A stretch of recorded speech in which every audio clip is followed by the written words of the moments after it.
The entrance hall of Ashford Hall was cold enough that Cecily could see her own breath, and the twin boys on her arms were beginning to stir against her chest, their small faces pressed into the wool of her traveling cloak. She had not sent word ahead. She had meant to, during the long carriage ride from Bath, composing and discarding sentences across 3 counties, but in the end, she had arrived as she had left 3 years before, without announcement and without ceremony, the only difference being the 14 months of living weight she now carried, divided between her 2 arms. The footman who opened the door was new. He did not know her face.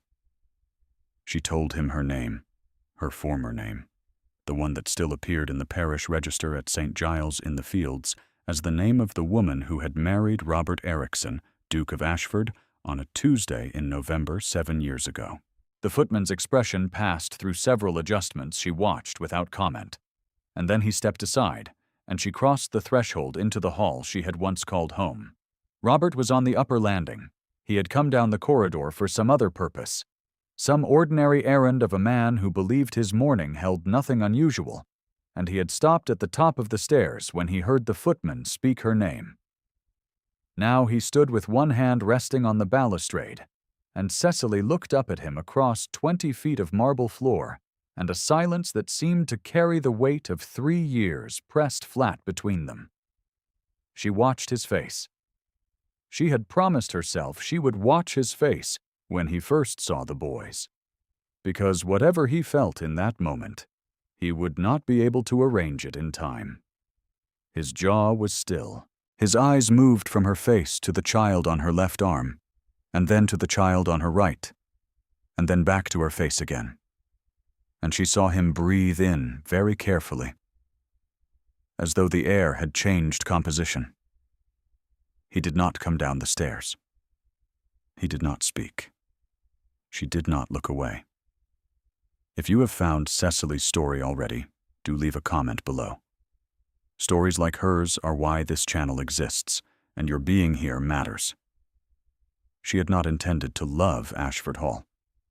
When she arrived as a bride at 23, she had understood its beauty the way one understands the beauty of a painting in someone else's house, admiring what was present without feeling entitled to it. The house was old in the way that certain English houses are old, not as a matter of years, but as a matter of accumulated certainty, every stone convinced of its own permanence. The Dowager Duchess had made certain Cecily understood the distinction between residing in a house and belonging to one. Dorothea Ashford had been gracious in the precise way that costs nothing. She had offered Cecily the use of the second drawing room, access to the gardens before 10 in the morning, a suite of rooms that were correct for a new duchess, but positioned at the furthest possible distance from Robert's apartment. She had not shouted, had never raised her voice, had managed everything through a system of calibrated disappointments, delivered with the calm of a woman who had spent 40 years in the company of people obligated to defer to her. The difficulty with a son, Cecily had come to understand, was not the son's opinion. The difficulty was that a man formed inside a woman's household often could not hear the machinery of that household until someone he trusted pointed to it. Robert had not been cruel. She wanted to be precise about that, even in her own memory, because imprecision had a way of becoming its own kind of lie. He had been distant, distracted in the manner of a man whose grief had calcified into routine, and in the 2nd year of their marriage, when the months continued to pass without a pregnancy confirmed, the distance had become the dowager's argument.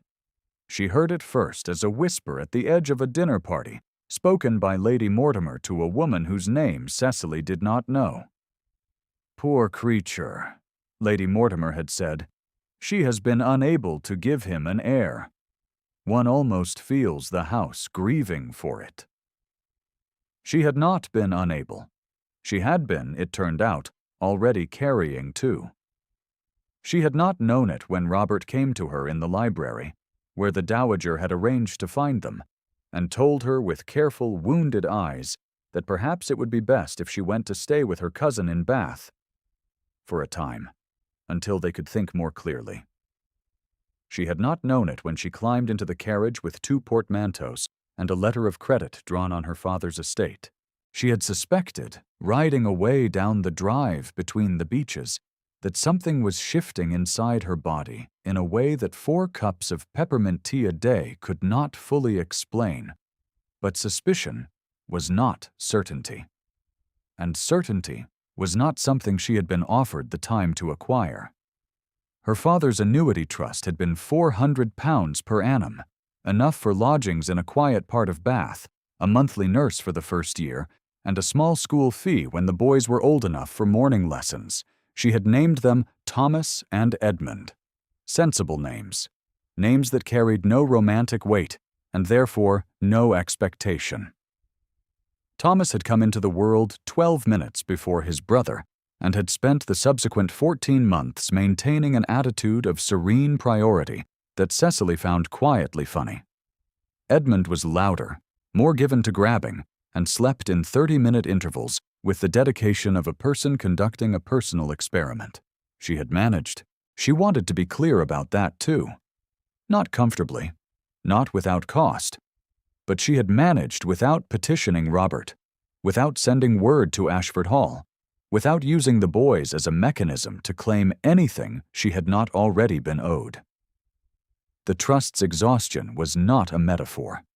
It was a letter from her father's solicitor in Bristol, dated the 14th of October, informing her that the principal had been fully distributed and the quarterly payments would cease at year's end.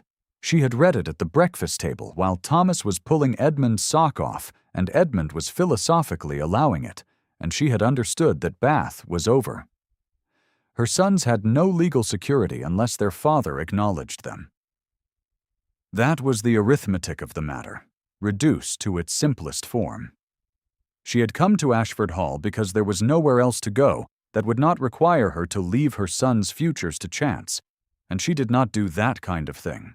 The room to which she and the twins were shown was the blue guest room, which told her something, and told her nothing. It was warm, which meant a fire had been lit on someone's order, which meant Robert had given instructions. It was the blue guest room, and not her former apartment, which meant he had not yet decided what she was.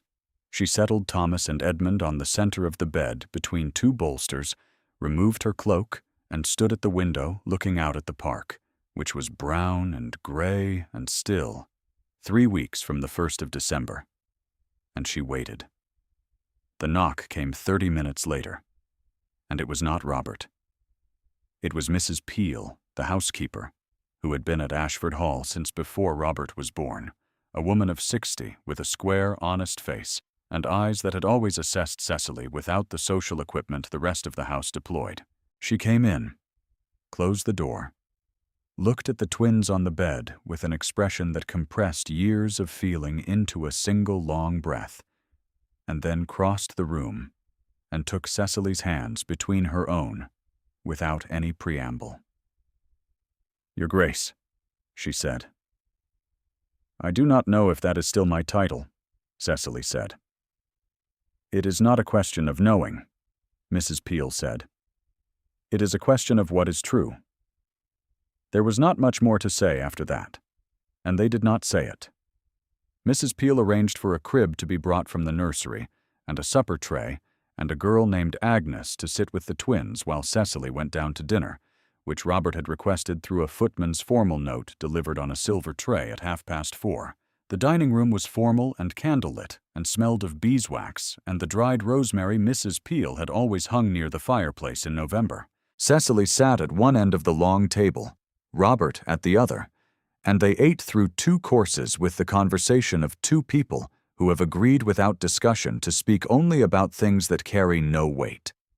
He asked whether she had broken her journey in Marlborough. She said she had stopped in Chippenham, where the inn had been adequate. He said the roads between Bath and Chippenham were better since the summer's repair work. She said she had noticed. It was not enough, and they both knew it. And the knowing hung above the table like the chandelier's smoke. She slept badly, woke at Thomas's first sound at 3 in the morning, fed them both, and lay in the dark, listening to Ashford Hall settle around her, its old stones contracting in the cold, and thought about what it would cost her to stay and what it would cost her boys if she did not. In the morning, she was in the corridor outside the nursery when she heard the dowager's voice from the servants' hall below, sharp and carrying in the way the dowager's voice became when she was correcting someone she considered beneath correction. Cecily went to the top of the back staircase and listened. The dowager was addressing a housemaid named Clara, a girl of perhaps 16, who had apparently, according to the voice below, broken a porcelain figurine on the mantel in the second drawing room. The figurine, the voice continued, had been in the Ashford family for 3 generations, which seemed to Cecily a slight exaggeration, having heard the dowager refer to it as a recent acquisition 2 years previously. Clara was crying in the contained, effortful way of a girl who has learned not to cry audibly in front of persons of rank. Cecily came down the stairs. She did not raise her voice. She asked Clara to fetch the dustpan from the kitchen. And when Clara was gone, she turned to the dowager and said that the piece had been purchased at an auction in Bristol in 1812, that she herself had seen the bill of sale in the household accounts, and that while she understood the frustration of broken porcelain, a girl of 16 had no resources for replacing it and everything to lose from being dismissed over it. The dowager's expression was the expression of a woman who has been interrupted mid-movement. "You have no standing in this house," she said pleasantly, to comment on the management of the staff. "Clara has done nothing that warrants dismissal," Cecily said in the same register, "and she will not be dismissed." She did not know, at that moment, that Robert was in the corridor outside the kitchen passage, where he had come looking for Mrs. Peel about a matter with the stabling accounts. She did not know he had heard the dowager's voice and stopped, and then heard her own, and stayed still in the corridor with the accounts ledger under one arm, listening to the whole of it. She only knew that Clara was not dismissed, and that the dowager retired to her apartments directly afterward with the expression of a woman revising a calculation.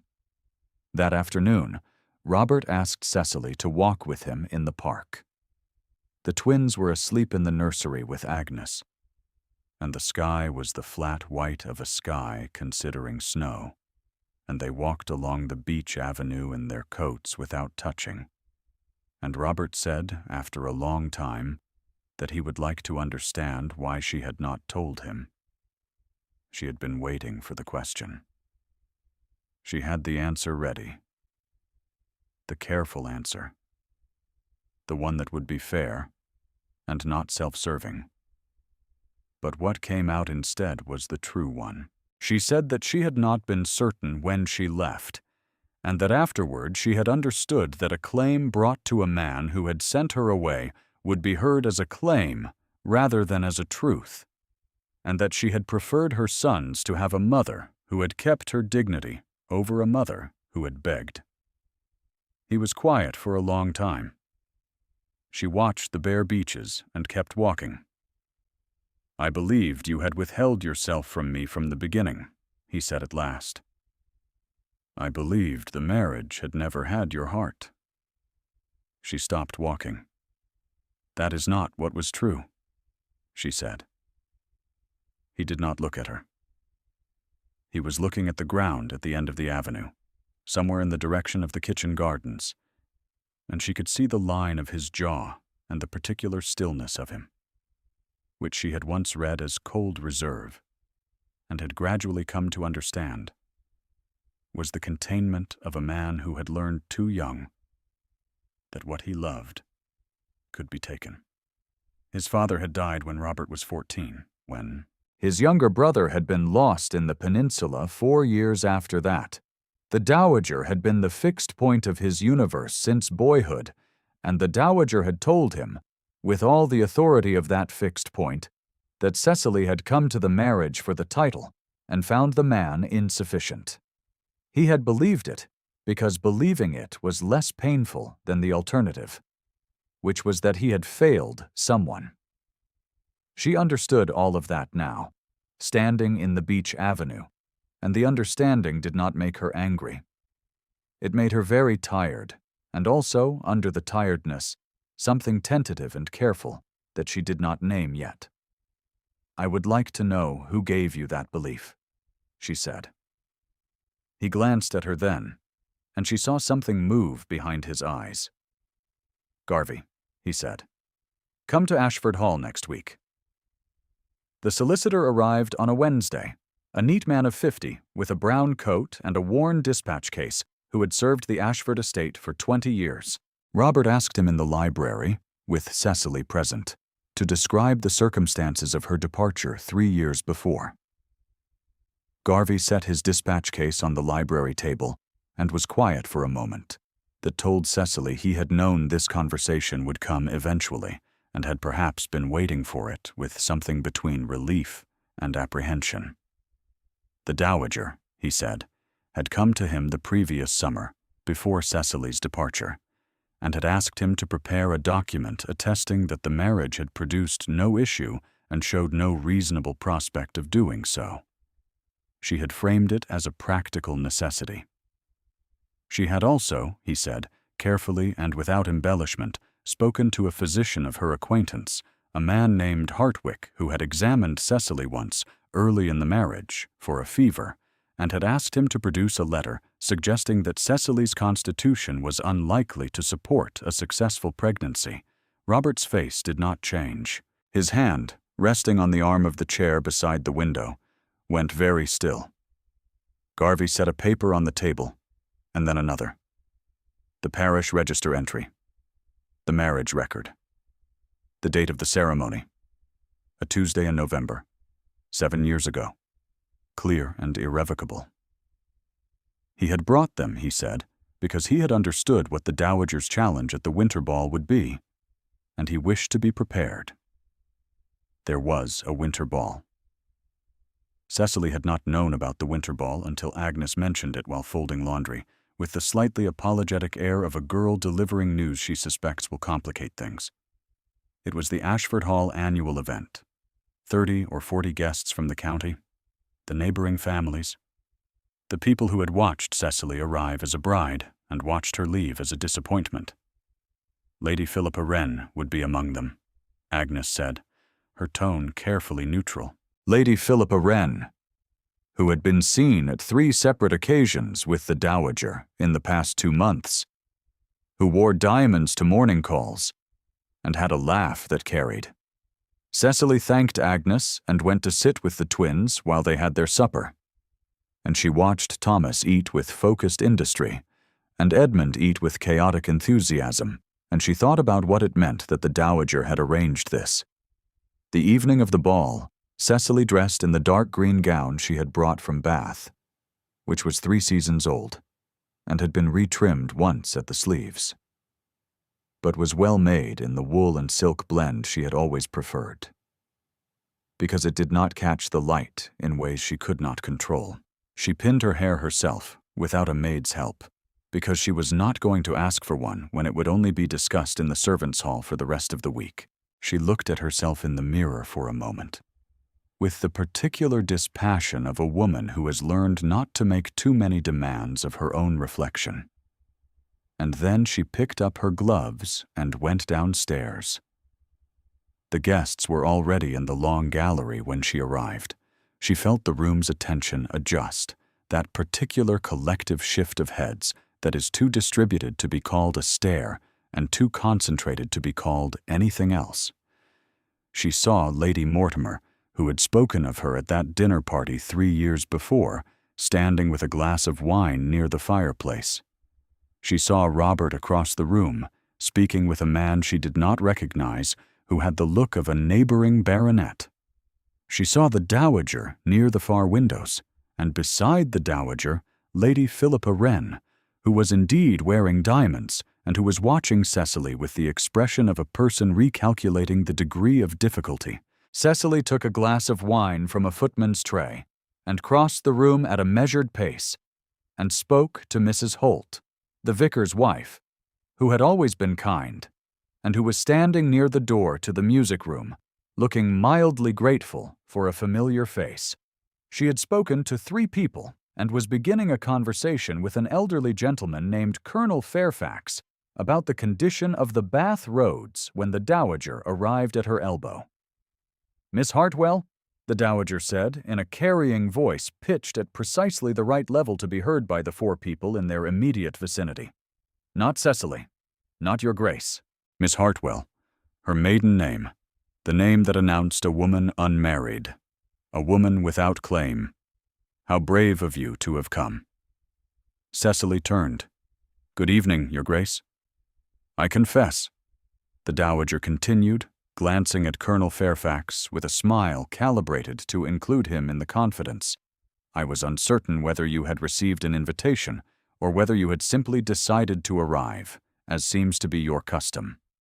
Colonel Fairfax had the expression of a man who has stepped onto ice and is assessing its thickness. "I received no invitation," Cecily said, "because I am the Duchess of Ashford, and a woman does not require an invitation to her own home." The room, or the 10 people nearest to them, went quiet in the way that rooms go quiet when something has been said that cannot be unsaid. "Former Duchess," the Dowager said, still pleasant. "And as for those children you have introduced into this house, I would be very interested to hear what evidence you propose to offer for their, shall we say, origins." There it was. Cecily heard it clearly. The machinery of it. The specific lever the Dowager had chosen. Not the marriage's validity, which was on paper in the parish register in the Garveys' dispatch case. The children's origins. The suggestion that the twins were not Roberts, that Cecily had spent 3 years in Bath, in some other arrangement, and returned with borrowed sons and a convenient story. She was cold, in the way that she was sometimes cold when something mattered greatly, and she needed to be very precise, she said. "You may address that question to the parish register at St. Giles in the Fields, which will confirm my marriage to your son 7 years ago. You may address it to Mr. Garvey, who holds the relevant documents.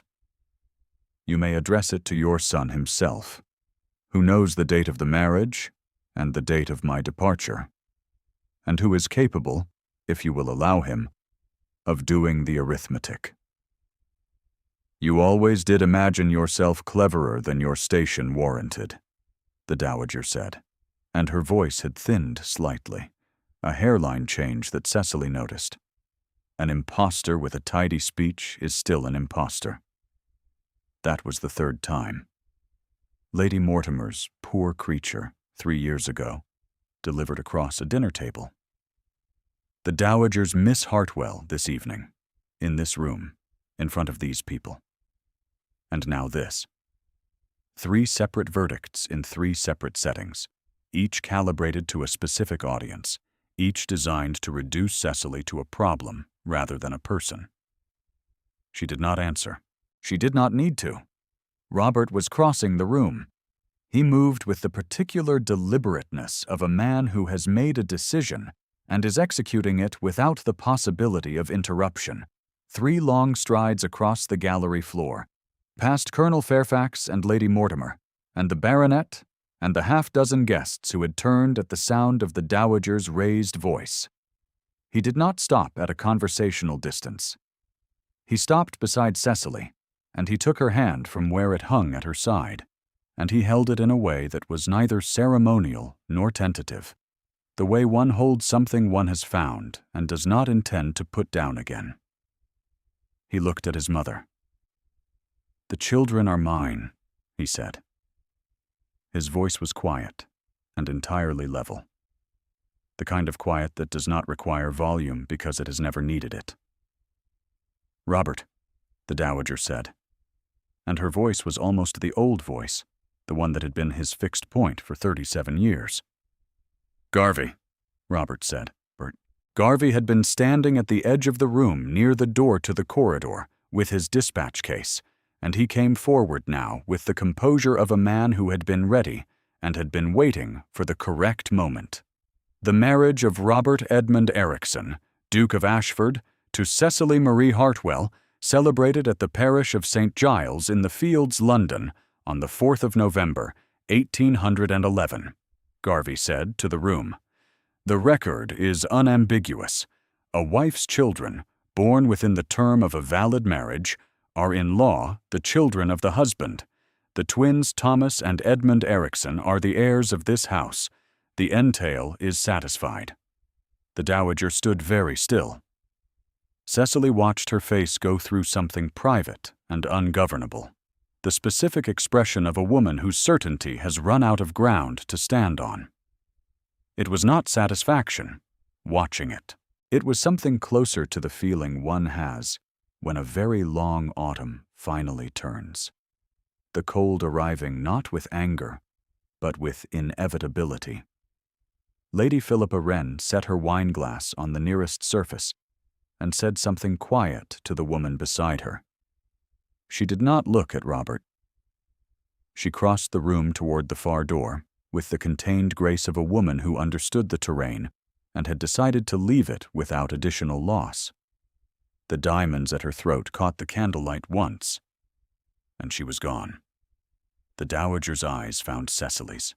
In the lines of her face, in the arrangement of her hands at her sides, there was something that Cecily had never seen there before, a recognition that looked, for just a moment, like the beginning of an accounting. I believed, the dowager said very quietly, that I was protecting him. I know, Cecily said. It was the truest thing she could offer, and she offered it without warmth and without cruelty, because both would have been wrong. Robert's hand was still holding hers. The night moved forward after that the way evenings do after the thing that mattered has already happened, guests speaking in lower voices, Mrs. Peel appearing to direct the supper arrangements, Mrs. Holt finding Cecily near the piano and saying, simply, that she was glad, as though gladness required no elaboration. Colonel Fairfax told a story about roads in Hampshire that no one had requested, but that everyone was grateful for, because it moved the room's attention somewhere comfortable, while the shape of things settled. Later, after the guests had gone and the candles in the gallery had been extinguished by the footman, Cecily sat in the smaller drawing room near the fire with the clock on the mantel marking 10, and Robert came in and closed the door. He sat in the chair across from her. The fire was the only light in the room. He was quiet for a moment, looking at the fire. And she waited, because she had learned patience for the things that mattered. I read the kitchen accounts, he said, from the month before you left. You had reduced the household's order for cream by half. I did not understand at the time. I thought it was frugality. She had been ill in the mornings. The smell of cream had been unbearable. She did not say that. He knew it already. The saying of it would only be cruelty against himself, and he was doing enough of that without her assistance. I did not give you the chance to tell me, he said. No, she agreed. You did not. The fire shifted. A log settled in the grate with a sound like a door closing softly in another room. I would like to be given the chance now, he said. He looked up from the fire. To hear what you choose to tell me. For as long as you choose to tell it. It was not a grand speech.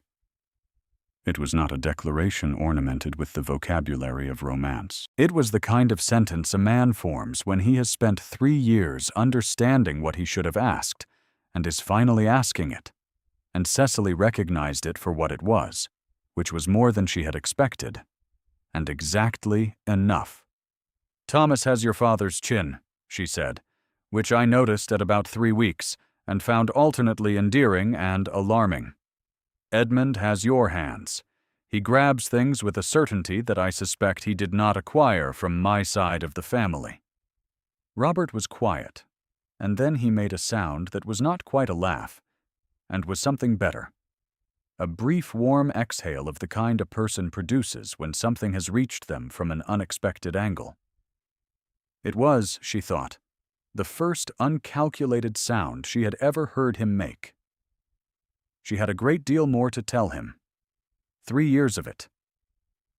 She understood that telling it would take time, and that time was now available, and that the room in which she was sitting was hers. She had not permitted herself to know that until this moment, the way one does not open a window, one is not certain is real. There was no ceremony required, and she was grateful for it.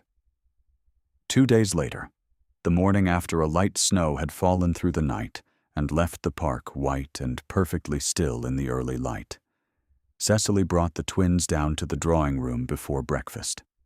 The fire had already been lit, and the windows that looked out over the front of the estate were gray with the snow's reflection, the beeches along the avenue standing dark against the white field, each branch carrying a narrow line of white along its upper edge, as though someone had drawn them carefully with chalk.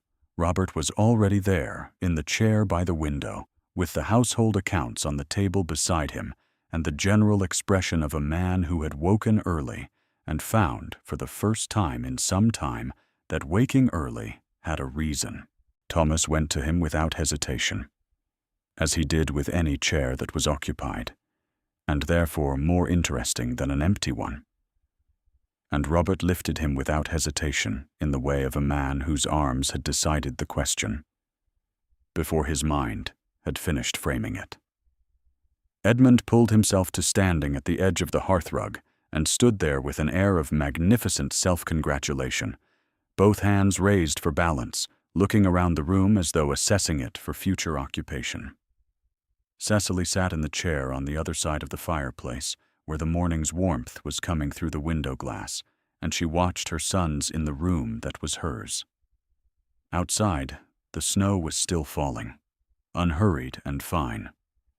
The kind of snow that does not commit to anything, that settles on the frozen garden and the stone gateposts and the bare avenue of beeches with equal indifference, covering everything in the same quiet white. It fell past the drawing-room windows without sound, and the fire crackled behind the grate. And Thomas made a sound of categorical satisfaction at something in the household accounts. And Robert said, in the dry and slightly wondering tone of a man newly acquainted with an opinion he did not ask for, "He has decided the quarterly figures are inaccurate."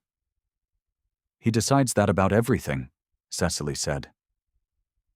"He has not yet been wrong." Robert looked at her across the room, over the top of Thomas's head, and there was something in his face that had not been there 3 years ago, or perhaps had been there and had not, until now, been permitted to show.